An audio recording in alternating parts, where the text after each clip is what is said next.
Здравствуйте. Еще раз здравствуйте, уважаемые коллеги. Некоторые из вас уже слушали нас по конкурсу «Лучший детский сад года». Надеемся, присоединился еще кто-то, кому интересен республиканский конкурс «Воспитатель года» 2019. Напоминаем, что приказ издан Министерством образования, также он разослан по всем муниципалитетам, на нашем сайте он тоже вывешен, так что вы можете и, наверное, уже ознакомились с положением о конкурсе. Номер 136 приказ. Так, общее положение, да, коллеги, давайте быстренько пробежимся, да, по общим положениям нашего конкурса. Проводится Министерством образования, науки и молодежной политики совместно с Институтом развития образования, с Республиканским центром доп. Образования, с Сыктывкарским госуниверситетом имени Петерима Сорокина, с Сыктывкарским гуманитарно-педагогическим колледжем имени Куратова, с гимназией искусств при главе Республики Коми, управлением дошкольного образования администрации города Сыктывкара и при участии всех заинтересованных организаций педагогической и родительской общественности. Поскольку конкурс очный, участников здесь больше. Цель конкурса – профессиональное и личностное развитие педагогов образовательных организаций, реализующие образовательные программы дошкольного образования, выявление и поддержка наиболее талантливых педагогов, распространение лучших образцов профессионального опыта педагогических работников всей нашей республиканской системы дошкольного образования, поощрение дальнейшего профессионального роста педагогов дошкольного образования Республики Коми, привлечение внимания органов государственной власти, органов местного самоуправления, а также широкой научной и педагогической общественности, средств массовой информации. Конкурс направлен на демонстрацию лучших профессиональных качеств его участников и саморазвитие педагогов. Обратите внимание, что у нас девиз конкурса в этом году «Я воспитатель будущего». Да, и сразу хочется, наверное, оговориться, воспитатель будущего может быть с разных точек зрения, не только это связано с техникой, поэтому рассмотрите этот вопрос, пожалуйста, шире. Итак, значит, условия, да, какие у нас участия в конкурсе. В конкурсе могут принять участие педагогические работники образовательных организаций нашей республики, реализующих образовательные программы, независимо от их организационно-правовых форм, на основании личного заявления участника и представления муниципального органа управления образованием в оргкомитет. К участию в конкурсе не допускаются абсолютные победители и призеры, лауреаты второй и третьей степени, победители в номинациях и участники конкурса предыдущих 5 лет, то есть воспитатель года 18, 17, 16, 15 и 14. Также педагогические работники, которые в период проведения конкурса замещают должность руководителя дошкольно-образовательных организаций. Участие в конкурсе является добровольным. Здесь следует обратить внимание, что раньше участники могли участвовать в следующем конкурсе. Сейчас, по положению этого года, даже участники предыдущих 5 лет не имеют права участвовать в конкурсе. 5 лет, обратите, пожалуйста, внимание, коллеги. Да? То есть, если ранее, вот вы участвовали, то для вас уже есть возможность. Требования к документам, они, в общем-то, стандартные. Вы нам присылаете заявку точно так же в Word, да, и в PDF. Можно последнюю страничку, только там, где подписи и печати, в PDF отправить. Материалы не допускаются к участию в конкурсе, если они не соответствуют требованиям, которые заложены в положении, если заявка поступила позже 21 марта. Опять же, это последний срок 5 часов вечера, то есть когда заканчивается рабочий день. И смотрим на все требования, которые заложены в самой заявке. Форма заявка есть, она указана в положении, поэтому здесь никаких таких серьезных вопросов, я думаю, что не возникнет. Но мы еще раз на этом остановимся чуть-чуть попозже. Командировочные расходы несет сторона, направляющая участника на конкурс. Если сопровождающие лица какие-либо будут, то тоже несет расходы сопровождающая сторона. Напоминаем, что конкурс у нас сдвинулся по срокам, поэтому он проводится с 1 марта по 19 апреля. Обычно мы заканчивали в конце марта, в этом году у нас в конце апреля, все верно. А 19 марта мы уже подводим все итоги. 19 апреля. Да. Что-то я хочу быстрее конкурс, видимо, завершить, поэтому оговариваюсь, да, с 1 марта по 19 апреля. Оргкомитет традиционно у нас организует конкурсы, утверждает все критерии, организует работу жюри, определяет финансирование и, в общем-то, определяет в конечном итоге всех победителей, в том числе победителей номинаций, и издает приказ. Состав оргкомитета, он, в общем-то, наверное, стабильный, поменялись только несколько человек. Вот, обратите внимание, изменения произошли в гимназии искусств, да, там поменялся директор, сейчас исполняющий обязанности. Ну и, в общем-то, наверное, остальной список остался у нас тот же самый, да, поэтому мы на этом еще раз останавливаться не будем. Члены жюри, они проверяют все конкурсные мероприятия, ходят вместе с вами на все конкурсные испытания, с утра до вечера мы с вами. Председатель организует все заседания членов жюри, обсуждает, какие критерии, как нужно рассматривать те или иные мероприятия конкурсные. Ну и в конечном итоге предоставляет протокол по итогам конкурса в оргкомитет. Члены жюри у нас тоже, как правило, стабильные, но есть тоже несколько изменений. У нас в прошлом году не участвовала Зоя Васильевна Остапова, в этом году надеемся, что она будет вместе с нами. Добавилась у нас отдельно Светлана Николаевна, заведующая дошкольным отделением Сыктывкарского педколледжа. И изменился победитель конкурса, прошлогодний победитель конкурса Волкова Ирина Владимировна.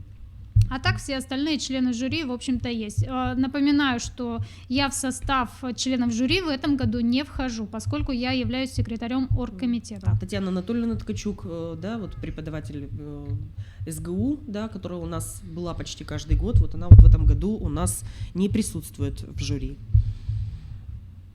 В общем-то, список жюри в этом году, он сравнительно небольшой. Да, то есть в прошлом году, если у нас было 11 человек, да, то в этом году у нас уже значительно меньше.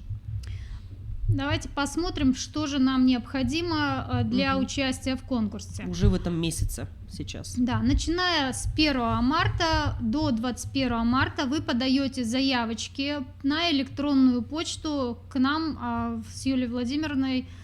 И обратите внимание, еще у нас поменялся номер телефона, да, еще раз вот его показываем вам. 28 60 11. Да. Что необходимо вам прислать? Это заявка с гиперссылкой на персональный интернет-ресурс, на котором вы будете в дальнейшем размещать свои материалы. Вы можете размещать материалы параллельно с подачей заявки, можете чуть-чуть позже, но главное, чтобы вы попали в срок до 21 марта. Личное заявление участника, представление руководителя, то есть муниципального органа управления образованием. Фотографии, обратите внимание, каждый раз мы с Юлией Владимировной боремся усердно над этим вопросом. Фотография портретная, пожалуйста, в деловом стиле, на классическом фоне. Коллеги, она может быть без фотошопа, как очень многие думают, прилагают массу усилий, средств. Желательно, чтобы она была просто деловая, на уровне, вот как вот обычно делают, там, на паспорт, скажем, там, да, там, или на визу какая-то деловая. Ни в коем случае это не должны быть бытовые сюжеты за человеком, да, потому что у нас присылают фотографии и с вечеринок, с семейных посиделок, с бани, с луга, с леса. Пожалуйста, максимально деловой фон. Мы понимаем, что там вы можете выглядеть очень красиво, если тебе нравится, но, пожалуйста, деловой фон, он у вас в дальнейшем должен сопровождать вас везде, в том числе, если раз вы уже участвуете в нашем конкурсе, значит, вы планируете поехать в случае победы на Россию, поэтому деловой фон обязательно. Портретная фотография, а жанровые фотографии, ну, что-то по желанию. И анкета «Я педагог». Традиционная заявка, да, она, в общем-то, здесь ничего такого особенного не поменялось, только в нескольких пунктах, в самом конце там есть небольшие изменения, сейчас мы на них немножко остановимся. То есть все, что интересное, связанное с работой, для начала вы здесь указываете. Участие в профсоюзной деятельности мы тоже запрашиваем, если у вас такое есть, обязательно указывайте, и профсоюз на уровне чего. То есть это либо уровень организации, тогда вы указываете это, да, либо на уровне муниципалитета, вы обязательно это прописываете. Так, телефон, рабочие контактные данные, сотовый телефон участника обязательно, личная электронная почта участника тоже обязательно. И сразу после того, как вы пришлете нам заявочку, пожалуйста, заходите периодически на вашу электронную почту, потому что у нас могут возникать различные вопросы, и мы будем к вам обращаться. Или рассылка каких-то материалов, например, да, спешно что-то нужно будет отправить, какая-то анкетная, например, форма, да, или какой-то вопрос, или что-то сообщить необходимо, а телефон у вас выключен. Бывают ситуации, коллеги, очень разные. Мы с вами будем дневать и ночевать буквально вот каждый день, поэтому, пожалуйста, с почтой, с телефоном будьте все время вот рядышком, чтобы как бы контакт был с вами постоянно. Ну, или на всякий случай можете указать еще. Мы понимаем, что вы работаете с детьми и не всегда можете использовать телефон в рабочее время, поэтому укажите тогда номер телефона еще старшего воспитателя, чтобы, если что, он мог ответить на некоторые вопросы. А вот то, что касается некоторых изменений. Поскольку у нас в этом году изменились некоторые конкурсные мероприятия, то в заявке есть некоторые пункты, а каких-то, к сожалению, нет. Поэтому давайте пробежимся по этим мероприятиям. Обязательно необходимо указать адрес персонального интернет-ресурса для того, чтобы мы могли проверить ваши материалы. Но это в заявке вы всегда указываете. По положению написано краткая аннотация. Не нужно здесь никакой краткой аннотации. Только главное, чтобы был адрес, да, чтобы мы зашли в любой момент, ссылочка была. Да, могли туда попасть. Мероприятие, которое добавилось, да, точнее, научное, мой успешный проект, обязательно укажите тему, и здесь уже необходима здесь аннотация необходима.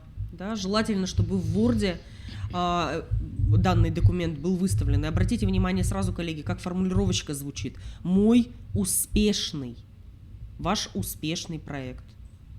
Да, то есть мы здесь уже сразу, да, гипотетически стараемся как бы, да, предусмотреть. Самое лучшее и самое современное на сегодняшний день. Самое современное.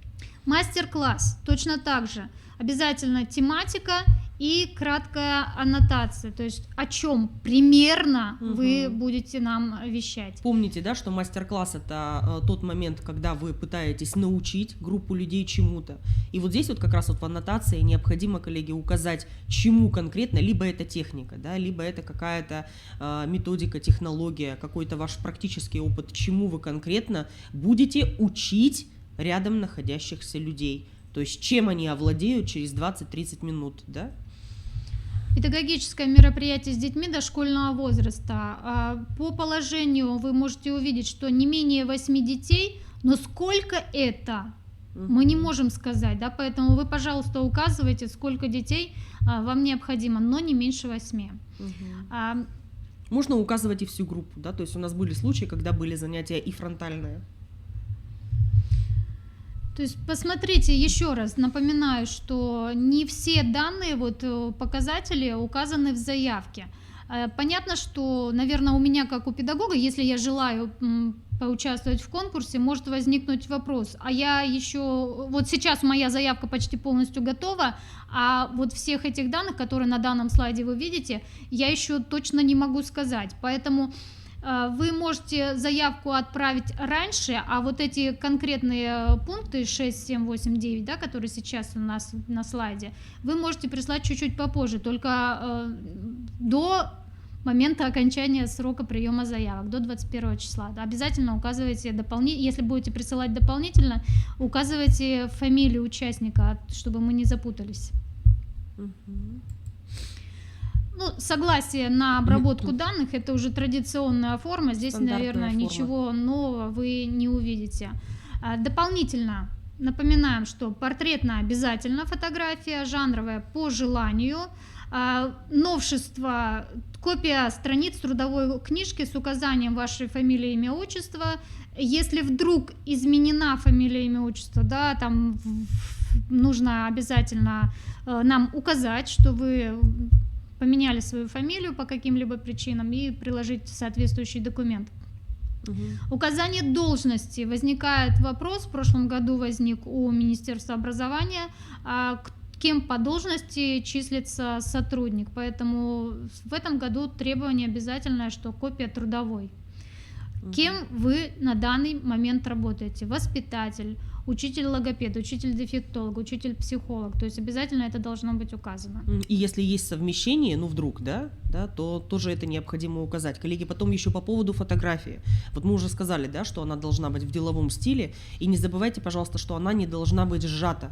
То есть желательно, чтобы это было достаточное количество мегабайт, 2, 3, 4, 5, да, и достойный какой-то, да, вот уровень мегапиксельный, вот, чтобы фотография сжата не была, потому что вы прекрасно знаете, что у нас делаются видеоролики, у нас делаются презентации, потом ваши фотографии будут в СМИ выставляться, да, и чтобы это не было растянутое, размытое лицо, вот, конечно, качество должно быть очень, да, достойное. Также уже не к подаче приема заявок, да, не к моменту приема заявок, а вообще при себе, когда вы поедете на конкурс, при себе иметь оригинал, копию ННН, копию страхового, номер расчетного счета или сберкнижки, оригинал копии страниц паспорта, где ваша фотография и прописка. Туфельки обязательно, поскольку мы выходим на сцену, а на сцену обязательно всегда, чтобы вы красиво выглядели. Да, коллеги, туфли обязательно у нас с самого первого дня. Даже если вы прибыли только что с автовокзала, с вокзала, с аэропорта, туфли у нас одеваются сразу, с первых минут. Ну и медицинский полис, это уже так, на подстраховку, как говорится. Заявление. Форма, опять же, традиционная, что вы согласны, что мы обрабатываем информацию по указанным пунктам, с 1 по 11. Представление руководителя, в котором он говорит, что да, форма стандартная, ваши основные достижения. Обратите внимание, результаты деятельности за 2 последних года, поскольку в других моментах по положению нигде не было критерия по возрасту, но в представлении идет минимум 2 года работы. Анкета. Я не случайно выделила анкету красным «Я педагог». У нас дело в том, что конкурсное испытание есть, которого раньше не было. Это сочинение «Я педагог будущего». Может быть, некоторые вопросы с анкеты будут перекликаться с вашим сочинением. В этом страшного ничего нет. Они просто, эти данные, используются абсолютно по-разному. Сочинение оценивается членами жюри, а анкета «Я педагог», она готовится специально для публикации в дальнейшем этой анкеты или каких-то интересных моментов из нее. Обратите внимание, коллеги, какая интересная, да, у нас тема, да, сочинение «Я педагог будущего». То есть даже если вы педагог-стажист с 35-летним стажем работы, вам все равно нужно продумать, да, свою деятельность вот в рамках, ну, вот этого контекста, скажем так, да? Как бы это сложно, может быть, вам не показалось? Ну, почему сложным показаться может? Нет, не сложно. Почему? Потому что педагогом будущего может быть любой абсолютно педагог. Допустим, сколько проблем сейчас, да? И с ограниченными возможностями здоровья есть дети, а это тоже будущее наше. А есть детки, которые нуждаются в родительском тепле, не получают дома, это тоже будущее наше, поэтому с разных сторон рассмотрите, пожалуйста, эту тематику. Ну, та, которая, естественно, вам ближе. Что касается дальше, проведения порядок конкурса. Напоминаем, что до 21 марта вы подаете заявочку к нам на электронную почту. Почта традиционная, всем вам известная. Дальше до 24 марта, так же как и по лучшему детскому саду, мы регистрируем документы. 25 марта передаем их в оргкомитет. Не факт, что вот конкретно 25 марта будет утвержден список, тут будет зависеть от того, сможет ли собраться 25 марта весь оргкомитет. То есть минимум 50% у участников оргкомитета должно быть. Если нет, то значит, может быть, они передвинут по срокам немножко, 25, 26, 27. Ну, ориентировочно с 25 марта будет готов список участников, и как только оргкомитет нам даст добро, мы разместим его на нашем сайте. Далее мы по всем участникам посмотрим, все ли материалы у них есть, все ли нам хватает. Если нет, мы, значит, с вами созваниваемся, списываемся, любыми вариантами пытаемся вас найти. И далее готовим электронный каталог о вас и презентацию, которая будет в дальнейшем транслироваться на большом экране, поэтому нам нужны ваши качественные фотографии. Программа также разместится в срок до 10 апреля. Мы очень постараемся, чтобы она была к этому времени готова. Напоминаем, что конкурс проводится в 3 тура. Первый заочный и 2 других очные. Первый тур, посмотрите, у нас есть опять же изменения. С 25 марта начинается, до 8 апреля он идет, но включает в себя 4 конкурсных задания. Раньше было 3. Все свои материалы вы размещаете на персональном сайте, ссылочку нам указываете в заявке, и мы уже работаем с вашей страничкой только. Первое задание, оно, в общем-то, традиционное, да? Что нам необходимо для этого? Давайте посмотрим. Здесь такая общая информация на этом слайде, конкретнее. Первое задание – интернет-портфолио. Форма, она традиционная, ваша страничка, все, что на ней размещено, как это, в общем-то, выглядит. Актуальность, информативность, практическая значимость. Есть ли обратная связь? Обратите внимание, пункта такого раньше не было, но обратная связь должна быть. То есть как с вами можно связаться, подумайте. Культура предоставления информации. Изменения немножко идут по оценке. Раньше была шкала 5-бальная, сейчас 2-бальная. 1 признак есть, 0 признака нет. Второе, педагогическая находка. В общем-то, она осталась, ничего здесь, никаких изменений не произошло. Вы предоставляете план или сценарный ход проведения образовательной деятельности с детьми, и оценка происходит следующим образом. Это авторская новизна, оригинальность материалов, значимость, ценность этих материалов, соответствие требованиям федерального государственного стандарта. Все конкурсные испытания заочного тура оцениваются либо на 1 балл, либо, если критерий отсутствует, то 0 баллов. Третье испытание – это визитная карточка. Оно тоже традиционное у нас здесь, поэтому думаю, что сильно останавливаться на этом тоже нет особого значения. Да? Формат видеоролика и что оценивается? Авторская новизна, оригинальность, подача, корректность информации, и общая культура самой презентации. Баллы те же самые, или 1, или 0. Есть признак, критерий, или его нет. Добавочное новое испытание, конкурсное сочинение «Я воспитатель будущего». Мы уже об этом неоднократно говорили, но еще раз. Участник конкурса самостоятельно выбирает, каким образом он представляет это сочинение, то есть здесь разные жанры представлены, любой вариант может быть вами представлен. У нас очень часто любят стихотворные формы, поэтому... Да, всевозможные. Да, поэтому дополнительно, видимо, указаны и другие формы, чтобы вы на них тоже как-то обращали внимание. Что оценивается? Соответствие теме, то есть «Я воспитатель будущего», глубина раскрытия, убедительность, аргументация своего мнения, и цельность, логичность изложения материала. Критерии точно так же оцениваются либо 1 балл, либо 0 баллов.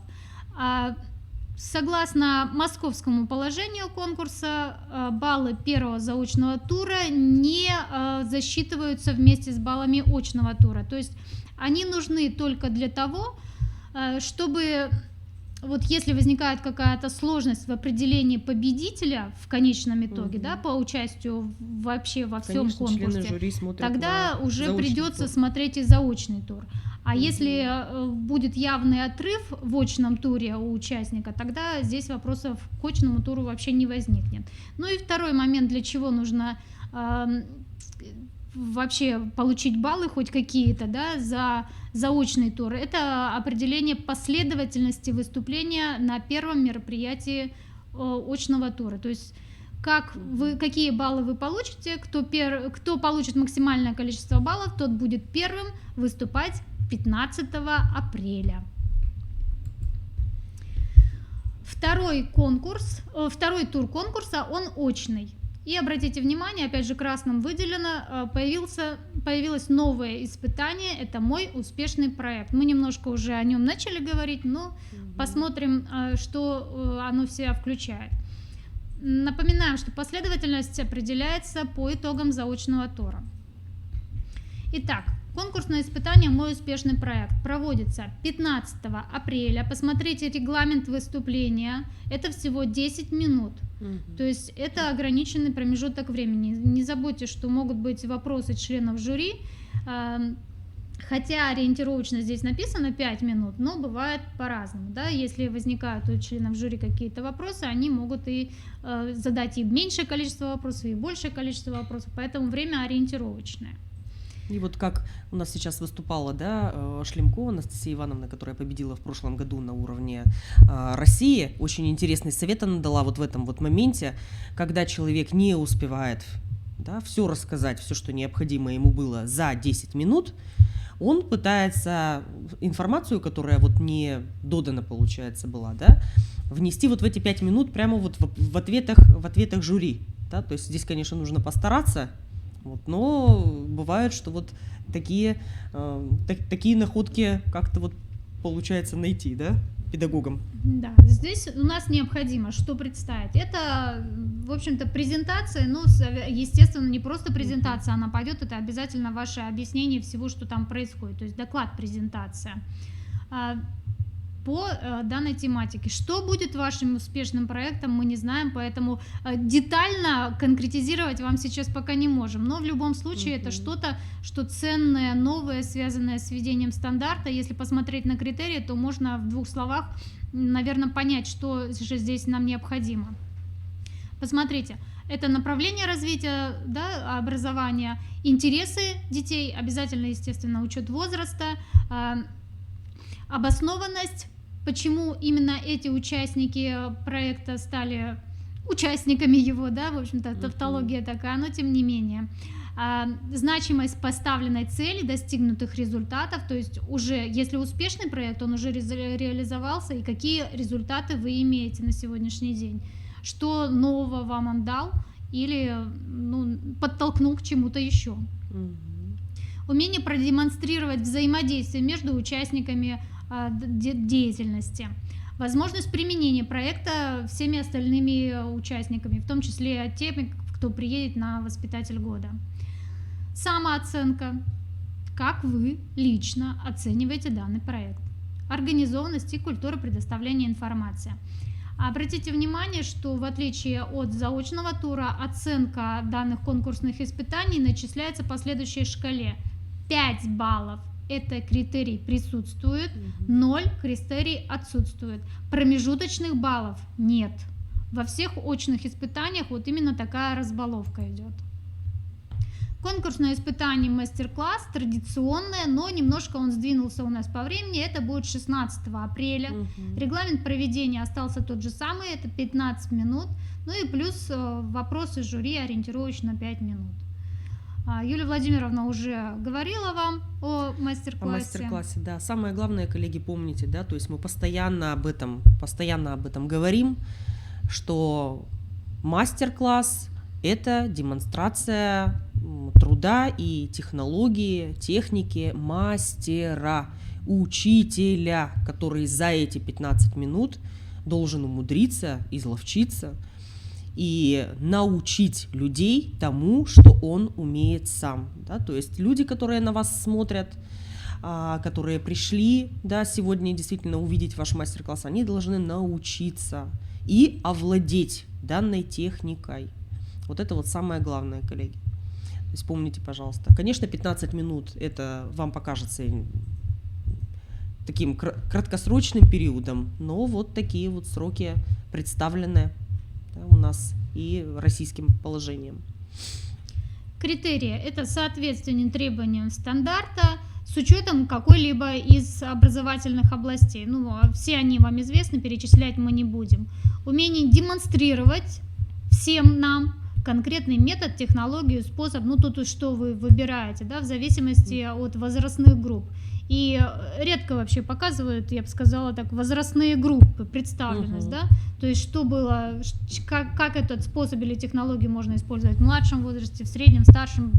Почему-то не всегда такое бывает, и я крайне редко сама это видела. Эффективность и результативность. демонстрации мастер-класса, обоснованность его, методическая и практическая ценность, для чего он вам нужен и кому он вообще полезен, оригинальность содержания и, в общем-то, культура подачи мастер-класса. Оценка та же самая, либо 5 баллов, либо 0.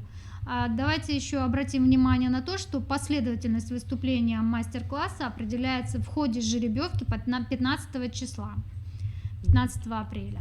То есть самый первый день. Самый первый день происходит жеребьевка. Конкурсное испытание следующее. Это педагогическое мероприятие с детьми. Оно будет проводиться 2 дня. Это традиционно уже у нас на базе детских садов города Сыктывкара. Поскольку пока еще нет ни одной заявки на сегодняшний день, то, естественно, мы пока не определились с базой, на которой будет проводиться данное мероприятие.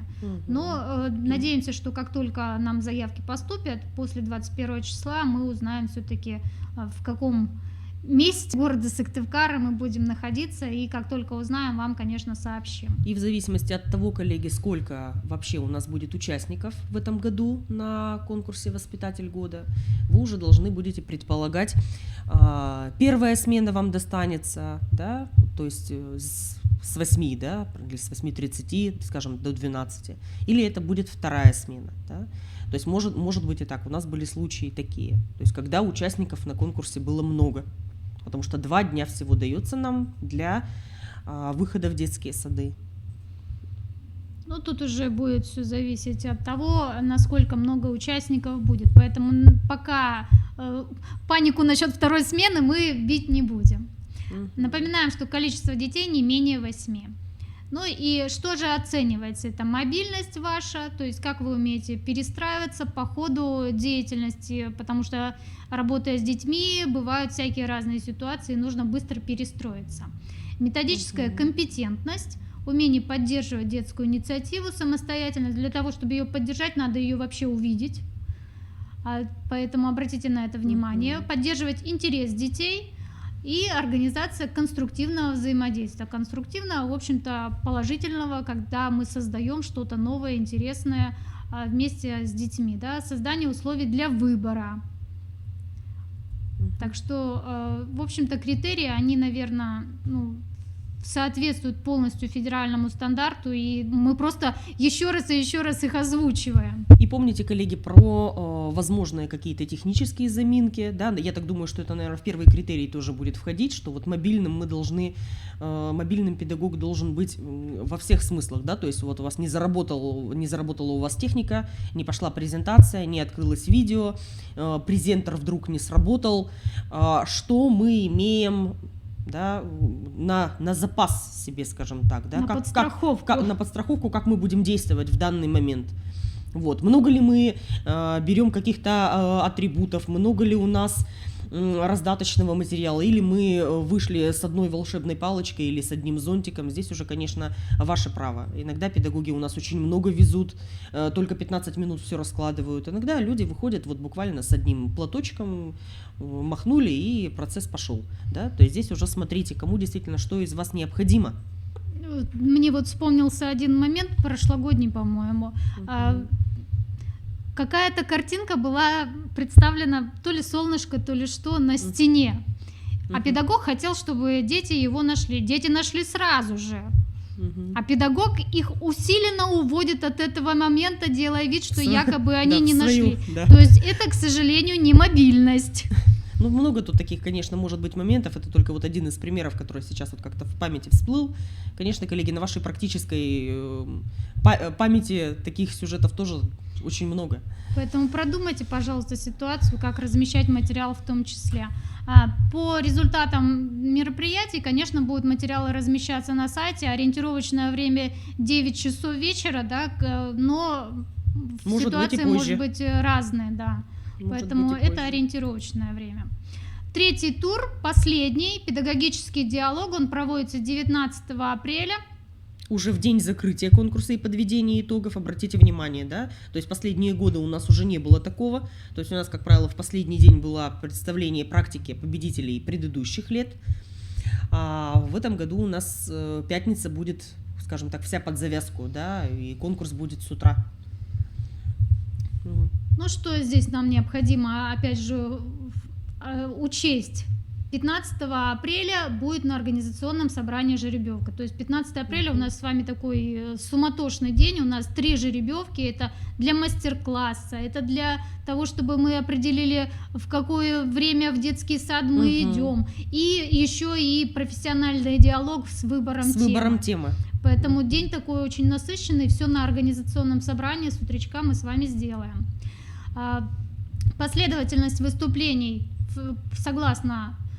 формируется согласно рейтингу второго тура, поэтому мы все смотрим и как вы будете выступать тоже определяем. Вот смотрите, тему вы выбираете, а последовательность выступлений только согласно вашим результатам.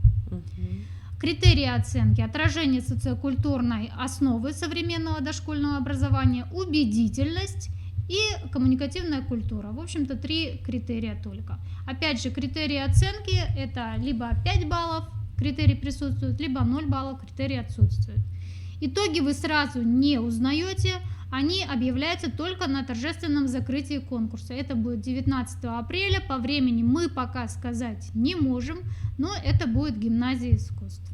И по поводу профессионального диалога, коллеги, хотела еще отметить, очень часто спрашивают, вот, ну, на что это похоже, да? То есть профессиональный диалог, конечно, глубина, вот Анна Владимировна уже сказала, и вот вспоминайте, как идут по нашему центральному телевидению все самые известные ток-шоу, да? Вот уже можете сейчас набираться опыта, как правильно нужно вести диалог, как сделать вашу тему, как ее подать интересно, вкусно, какие интересные вопросы, скажем так, на затравочку, да, забрасывать, чтобы народ был активен, чтобы максимальный диалог действительно настроился, и люди были с вами на одной волне в активном диалоге. Ну да, диалог, он сам по себе название такое, да, профессиональный диалог. Поэтому... Не монолог профессиональный, как у нас очень часто такое бывало, что педагог вставал, зачитывал свои какие-то тезисы, да, и диалог-то так и не получался. Да, тогда критерии сразу здесь по нолям пойдут, поэтому вы здесь баллов не получите, если в монологе. Не стесняйтесь провоцировать, да. В хорошем смысле слова, ваших коллег, ваших участников. Выдавая какие-то и неправильные, да, цитаты и тезисы, или как-то действительно на компромисс какой-то. Ваша главная задача вывести людей на диалог любыми возможными вариантами. Способами, да. Методом от противного, пожалуйста. Здесь... Еще некоторые изменения. У нас поменялась одна номинация. Раньше была номинация «Открытие года», сейчас «Педагог. Симпатия детей». То есть вот как вы себя покажете в работе с детьми, да, на педагогическом мероприятии с детьми, вот, в общем-то, в такой номинации вы можете выйти. Но напоминаем, что 1, 2, 3 место, то есть победители, лауреаты 2 и 3 степени, они определяются согласно рейтингу, то есть по наибольшему количеству баллов. А вот все номинации, они уже по голосованию членов жюри. То есть здесь ваши баллы не влияют на победу в номинации. Симпатия детей, вот, коллеги, обратите внимание, то есть очень многие выстраивают свою деятельность, чтобы поразить как-то сердца педобщественности и членов жюри. А вот сейчас, видите, у нас есть такая интересная, да, номинация, потому что очень часто такое бывает, что вроде члены жюри от вас в восторге и сидят с открытыми ртами, да, а дети через 15 минут почему-то про вас уже забыли. Или бывает с точностью до наоборот. Члены жюри всячески пытаются вам доказать, где и в каких моментах вы были неправы, зато дети вас вспоминают 1 день, и 2, и 3. И действительно встреча с вами им запомнилась. То есть где-то вы на какие-то такие вот струнки наступили, и ребенок вас действительно запомнил. То есть вот в этом вот эти, конечно, моменты будут очень важны.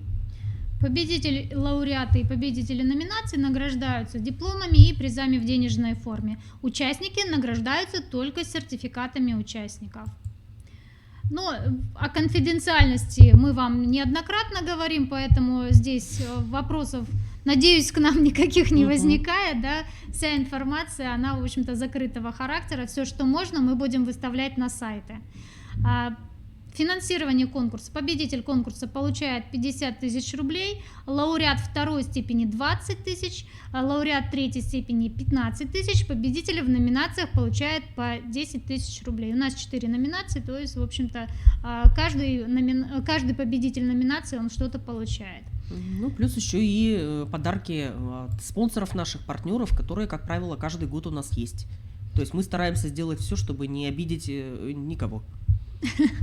Да, поощрить каждого участника. Поэтому, если к нам есть вопросы, мы, пожалуйста, можем ответить на них по электронной почте, либо по телефону. Мы готовы с вами работать всегда. И, пожалуйста, ждем от вас заявок. Напоминаем, что это до 21 марта. Вспомнила про путевки, про подарки от профсоюзов. Да, так что, коллеги, вы, пожалуйста, себе как-то там вот зафиксируйте, кто из вас в профсоюзную организацию входит. Ну, в заявке это будет указано, Юлия Владимировна. Ну, может быть, Поэтому- сейчас как-то вот еще не поздно как-то задуматься, да, вот об этом. Потому что потом вот приходит апрель, да, и люди вот думают, ах, как же вот так вот получилось, почему на море я не еду. Ну, Такой это меркантильный Да, это интерес. такой хитрый ход, ну ладно, будем считать, что Юлия Владимировна вам этого не говорила. На всю страну сказала. Ну что, коллеги, мы надеемся, что основные моменты по положению о конкурсе мы вам рассказали. Если остались вопросы, вы, пожалуйста, с нами связывайтесь. Сейчас самое главное, чтобы по конкурсу и воспитатель года, и лучший детский сад года вы нам подали заявки. Напоминаю еще раз, по воспитателю года заявку мы ждем до 21 марта, а по лучшему детскому саду до 15 марта. Обратите на это внимание. Еще раз, второй раз за сегодняшний день поздравляем Да. всех с С наступающим наступающим праздником. Желаем всего самого лучшего и в профессиональной деятельности, и в личной жизни. Всего доброго, друзья. До свидания, коллеги.